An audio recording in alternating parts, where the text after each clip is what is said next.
Estuve yendo a una psicóloga falsa durante años. Para dar un poco de contexto, tuve una infancia de mierda.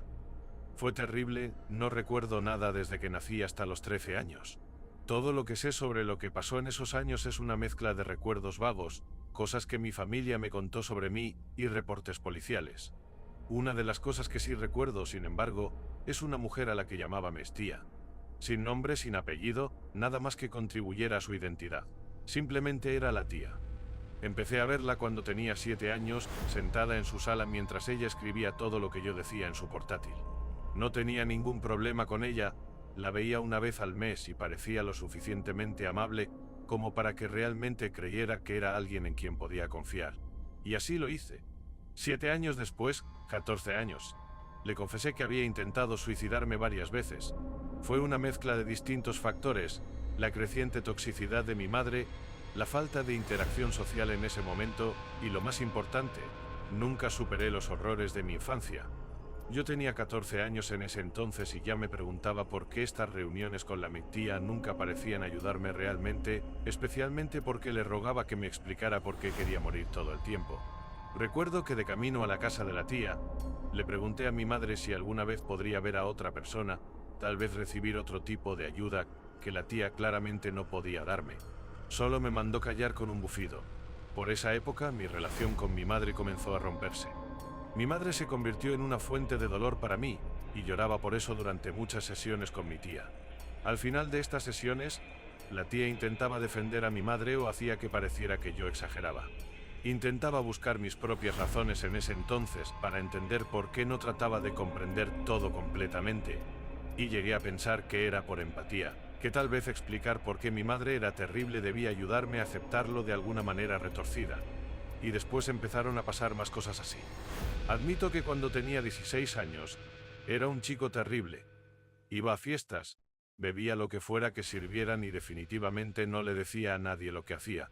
Pero entonces la tía comenzó a hacer preguntas muy específicas, especialmente sobre los temas mencionados. Me quedé en shock. Nuevamente le di el beneficio de la duda y pensé que su repentina precisión debía ser, porque en ese momento ya me conocía desde hacía casi una década. Un año después, empezó a mencionar directamente las fiestas a las que iba durante nuestras sesiones, sin siquiera ocultarlo detrás de preguntas. La relación con mi madre ya casi estaba completamente rota, y lo peor de todo, algo que todavía me afecta hasta el día de hoy, al final de cada sesión, la tía empezó a invitar a mi madre al cuarto y contarle absolutamente todo lo que yo había dicho. Fue horrible escuchar mis propias palabras sobre mi madre, describiendo el abuso creciente que me hacía pasar, dichas directamente frente a ella mientras se sentaba a mi lado.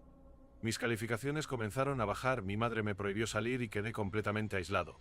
Así que intenté suicidarme en mi cumpleaños número 17. Entré corriendo a la habitación de mi madre buscando algo con que sobredosificarme, o simplemente algo que pudiera empujarme al límite. Recuerdo haber buscado entre todo, hasta que llegué a su closet vestidor. Casi nunca había entrado a su cuarto, de hecho, había olvidado que siquiera tenía uno. En mi estado de locura recuerdo haber entrado al closet y buscar por todas partes. Me topé con una maleta recostada contra la pared bajo la ropa colgada. Si cierro los ojos, todavía puedo imaginármelo. No parecía vieja, así que probablemente por eso decidí abrirla. Cuando lo hice, todo lo que vi fueron un montón de papeles. La sorpresa de ver tantos me sacó del estado en el que estaba, y recuerdo haberme sentado con las piernas cruzadas en el suelo preguntándome qué carajos eran esos papeles. Después de un rato de leer me di cuenta de que eran transcripciones de las sesiones con la tía. Literalmente desde algunas de las primeras sesiones que tuvimos.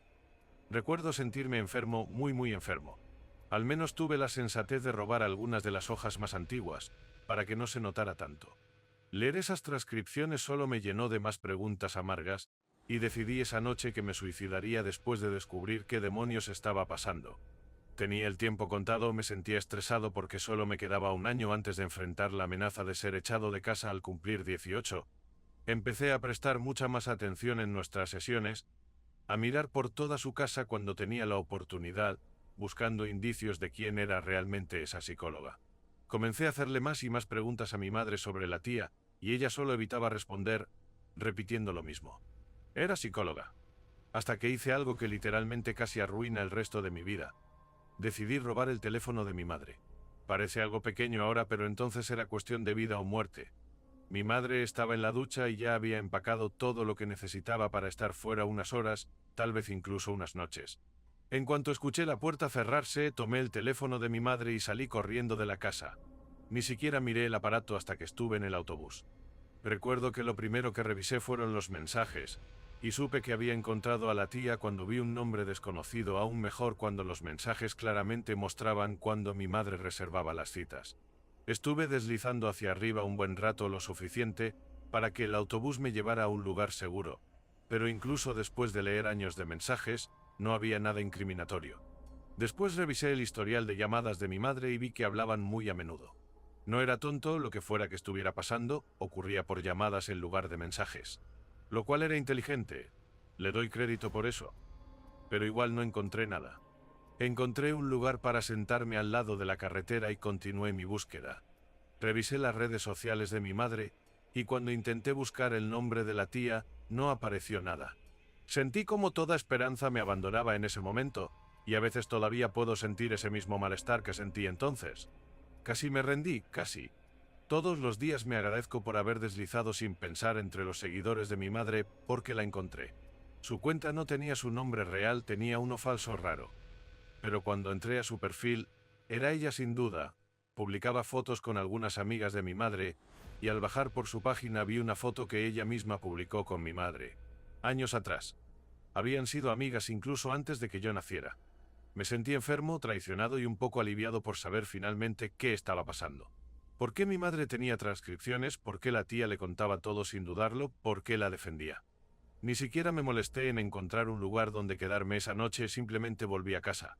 Me golpearon hasta dejarme lleno de moretones por hacer algo que no tenía perdón. No dolía nada comparado con lo que había descubierto ese día. Lo único que le pregunté a mi madre esa noche fue, ¿quién es realmente la tía? Y ni siquiera pudo responderme.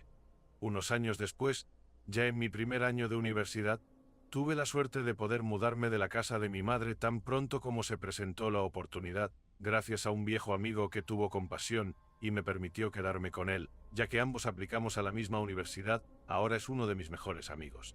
Jaja. Jaja. Lo que finalmente me dio algo de cierre de una manera agridulce fue limpiar mi Instagram. Eliminé a personas que no me importaban o que no conocía. Se me paró el corazón cuando vi un nombre familiar entre mis seguidores. Sin pensarlo, busqué el nombre de usuario en el buscador y apareció la cuenta de Facebook de la tía. Esta loca me había estado siguiendo por Dios sabe cuánto tiempo en Instagram, y de repente todo lo que no cuadraba finalmente tuvo sentido. Las preguntas precisas: ¿por qué mi madre de repente decidió aislarme de mis amigos? Ni siquiera decía mi psicóloga en su biografía. Dime tú por qué carajos decía profesora de química con más de 20 años de experiencia. Maldita sea.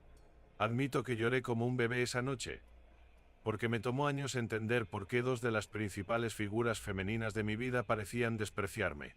Aún hoy lamento que gran parte de mis primeros años de adulto los esté usando para sanar todo lo que me pasó en la infancia, en lugar de salir con nuevos amigos y dar lo mejor de mí en la universidad.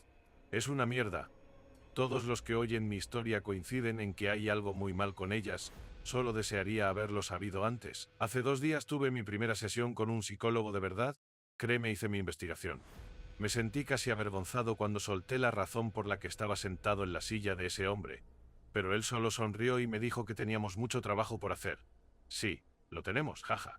Decidí publicar mi experiencia por si acaso alguien más ha pasado por algo similar con la terapia, o siente que ha vivido toda su vida en un agujero. Les prometo algo: mejora, con un poco de suerte y rodeándote de las personas correctas al menos. En fin. Tía, que no volvamos a vernos jamás.